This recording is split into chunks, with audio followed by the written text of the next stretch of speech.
Salut à tous, aujourd'hui je vais vous présenter ma trousse, mon e-fake. Alors e-fake, pourquoi en anglais e-fake comme Individual First Aid Kit. Donc un kit individuel de première urgence, donc une trousse de secours. Donc la mienne, c'est une trousse individuelle mais qui est aussi lorsque j'emmène des gens ou des groupes en forêt. Donc il y a un petit peu de matos à l'intérieur pour gérer du groupe.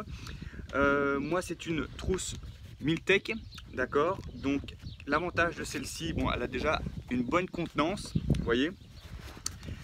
Un avantage qui est sympa, c'est que derrière j'ai des attaches molis pour pouvoir mettre donc sur les sacs à dos. Et l'avantage de celle-ci, c'est qu'elle a un dégrafage rapide, c'est-à-dire que je ne suis pas obligé de travailler avec mon sac à dos à côté de moi. Je peux partir sur un blessé avec que la trousse, car il y a un dégrafage à l'extérieur de la poche. Donc ceci, ça va rester sur le sac à dos. Et moi, j'ai juste à tirer.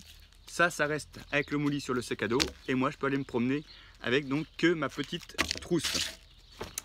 À l'intérieur de celle-ci, je vais avoir, comme j'ai dit dans l'autre vidéo qui parlait donc des trousses de secours, je vais avoir les trois types d'urgence à l'intérieur. Donc il va y avoir la trousse de soins, donc tout ce qui est bobologie pour les petites égratignures.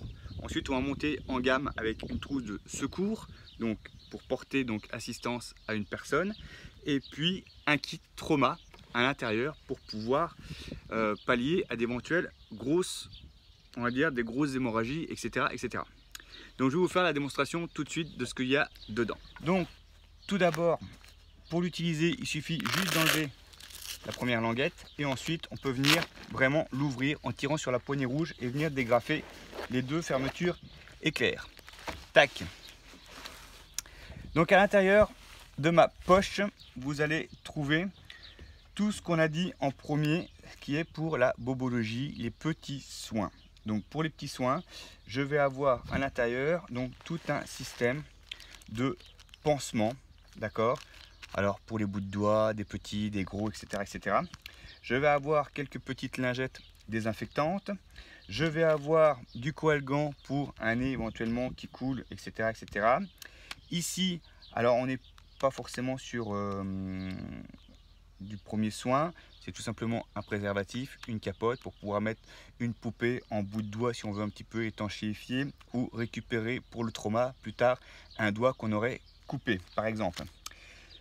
Derrière on passe plus sur du secours, j'ai du stéristrip donc pour pouvoir raccommoder un petit peu les plaies un peu plus ouvertes. Donc voilà, tout ça, ça tient dans une petite pochette étanche comme celui-ci. Ensuite pour le bobologie, je vais avoir tout simplement des petites pinces Attic qui est super pratique en ce moment dans les bois, il y en a partout. J'ai aussi une petite pince à épiler pour pouvoir enlever 2-3 échardes et 2-3 corps étrangers qui pourraient se trouver sur nous. On peut trouver quelques petits bidons de sérum phi. Donc ça passe partout, ça peut aussi bien nettoyer une plaie, faire un peu comme du collyre pour les yeux, on peut en mettre aussi dans les yeux, on peut en mettre sur le buccal, on peut en mettre un petit peu partout, ça passe partout, donc c'est très pratique. Et puis on va dire que c'est à peu près tout ce qu'on peut trouver sur le côté bobologie de la chose. Ensuite si on passe la gamme au-dessus, sur le côté secours, on va trouver une petite poche avec différents gants à l'intérieur, donc j'ai 4-5 paires si on veut effectivement travailler en groupe. Donc la petite paire de gants qui va bien. On va avoir ici une couverture de survie. On va avoir ici dans le secours une écharpe triangulaire pour tout ce qui est les membres supérieurs. Nous allons retrouver quelques bandage, alors bandage pour faire tout et n'importe quoi, hein, bloquer un manche, faire une attelle, faire une poupée, etc., etc. J'ai un petit morceau de strap crêpe qui s'attache sur lui-même, hein, qui se colle sur lui-même, donc pour faire un petit strap pour une cheville ou pour quelque chose comme ça, c'est sympa aussi. Vous avez là, j'ai des petits sticks, d'accord, qui sont des efferalgans 1000, donc ça peut se prendre sans eau. Donc c'est assez pratique, ça peut s'emmener sur le terrain comme ça, on y met dans la bouche et on a quand même 1000 en efferalgan, ce qui est assez sympa. Vous avez ici des compresses stériles, 7 par 5 pour pouvoir nettoyer une plaie ou pour pouvoir faire aussi encore un bandage.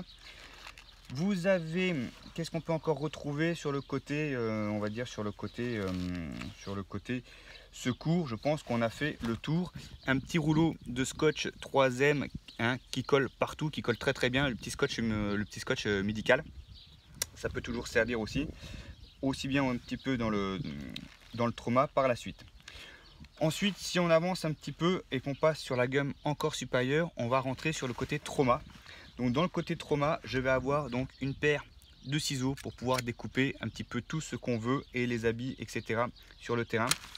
Je vais avoir bien sûr donc un garrot. Donc celui-ci c'est un 4. Donc il est plié de façon à ce que quand je le déroule, je peux le mettre directement en place sur un membre sans commencer à réfléchir comment on le met. Plus qu'à serrer. Donc le garrot pour les gros traumas. Je vais avoir ici un pansement hémostatique ou compressif, le fameux pansement israélien que je peux mettre sur une plaie et pour pouvoir la compresser. Et je vais avoir ici un burn shield qui est tout ce qui est pour les brûlures. Donc autour d'un feu de camp ou n'importe quoi, on peut effectivement être amené à se brûler. Donc un petit burn shield en fin de pochette. Vous y retrouvez à l'intérieur un petit mémo qui peut être, si c'est moi qui ai un problème et que quelqu'un trouve la poche avec tous les gestes à l'intérieur. Alors je dis pas que c'est parce que vous allez lire ça que vous allez être secouriste, mais ça peut toujours vous donner une idée. Donc c'est un petit mémo que j'ai fabriqué moi-même, comme ça il est à l'intérieur de la poche. Vous avez ici 2 ziplocs, donc si les gens veulent vomir, s'il faut récupérer des membres plus gros, s'il faut récupérer quelque chose sur le terrain, on a 2 ziplocs. Vous avez pour le garrot donc un petit marqueur qui est essentiel pour marquer l'heure. Vous avez, si c'est en nuit, un cialume. Donc au moins on le craque, on peut repérer la victime, on peut se faire repérer justement par les pompiers, etc. Donc il y a juste à le craquer. On est parti pour 12 heures. Donc on a de la lumière s'il faut travailler en nuit. 2-3 petites épingles à nourrice. Et puis pour finir, j'ai une petite boîte tout simplement à l'intérieur avec un savon. Une fois qu'on a fini les soins, je peux aller gentiment me laver les mains ou se désinfecter. Voilà tout ce qu'il y a aujourd'hui dans mon IFEC perso. Donc comme je dis, on peut avec tout ceci pallier à énormément de problèmes sur le terrain. Donc c'est une trousse hyper complète. Là, il y a à peu près 900 grammes de matos. Alors oui, c'est un peu lourd pour une trousse, mais lorsqu'on ne fait pas forcément des kilomètres et des kilomètres, lorsque c'est un groupe comme ça qu'on emmène, il y a largement de quoi pallier à toute éventualité. Voilà, je vous remercie pour cette vidéo et je vous dis à bientôt sur la chaîne.